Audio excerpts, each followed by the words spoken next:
歡迎來到少主離的魔玩頻道。今天我們來玩 TH01的這款天火。盒子的包裝非常簡單，牛皮紙盒子畫着飛機形態的線稿，紙品一張彩色照片的說明書，变形指示還挺詳細的。配件內容跟官方原版是一樣的，大槍我已經取出來插在身上了。地台特效件替換的面雕，還有這3個小人兒，塗裝細節、注塑工藝什麼的還行，而且這些關節也非常的緊實，小爵士。樣子也可以，前肩颈稍微差点意思啊，因为腰部这個地方有一個大水口，倒是轉幾下不是很影響可動。厲害的是，連2個派系的 logo 它都有塗出來。人形的包裝，我變形的嘗試了一下，模具的精度還是可以的，扣合的位點都是非常準確的。大槍可以搭載在飛機的側面，拔下來它，握把折出來，側面搭載的扣子它旋轉進去。這塊會挺緊，每一個艙室的蓋子裡邊也都有塗裝的效果。但是我手上的這款後方的背包這裡會有2處蹭漆的地方，應該是跟這個白色的蓋子這一塊蹭到了。翅膀變形完成也是比較平整的，前方的座艙打開，裡邊也有細節的塗裝，腿部側面的艙蓋和這邊的一側塗裝效果。我們還是直接變形來看看效果如何。首先從腳踝這個地方很硬的齒輪關節把它拉出來，腳踝的這個關節建議往下拉一下，這個時候打開起落架的艙蓋，輪子折進去的時候，這個地方才不會阻礙到。磕回去，腳後跟合金的零件打開，後方這裡有2個大的插扣跟背包連接的地方打開，掰下來，胯部中間張開的位置。左右滑槽夾進去，腿後邊的2個蓋子打開，整體把膝蓋拉下來，然後用蓋子的邊緣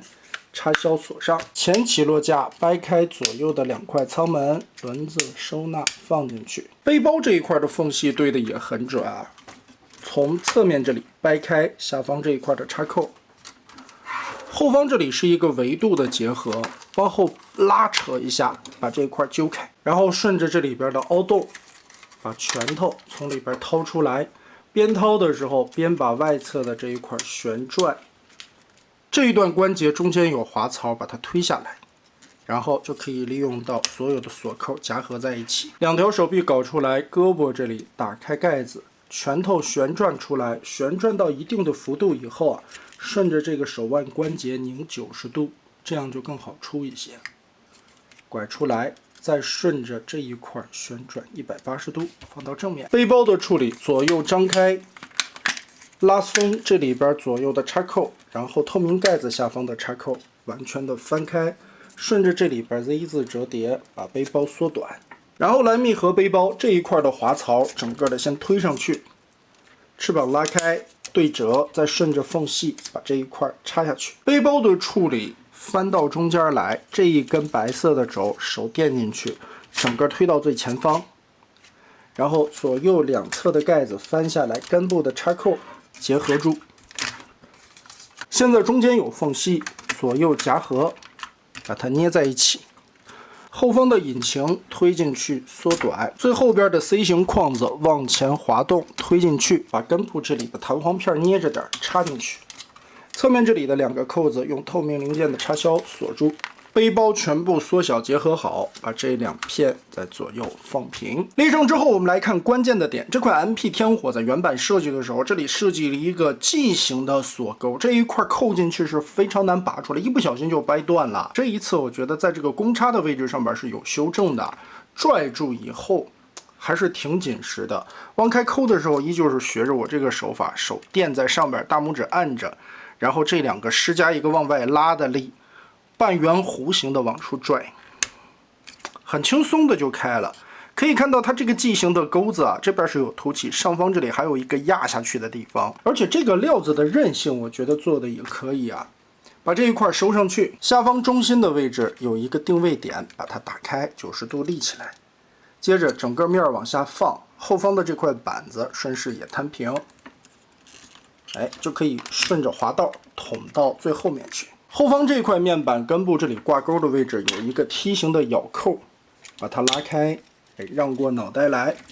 整個的往下放，放下來之後跟這個大的方塊插扣結合在一起，机頭完全鎖住。打開這個蓋子可以看一下，這一塊的零件是有色差的，因為中間這裡的咬鈎換成了尼龍的零件，韌性會更好。蓋子往後頂一頂，胸口呈現一個隆起的狀態。現在推動中間的這2個夾着的扣子往後滑動，這塊會挺緊的，而且也明顯的看到這2塊面板零件的色差。這個裡邊也用了尼龍的材質，韌性更強，主要是為了這個咬扣的固定。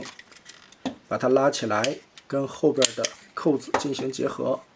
拉上去之後，側面这裡又滑槽頂出来了一個這樣橫着的扣子，插到這個後方的縫隙裡。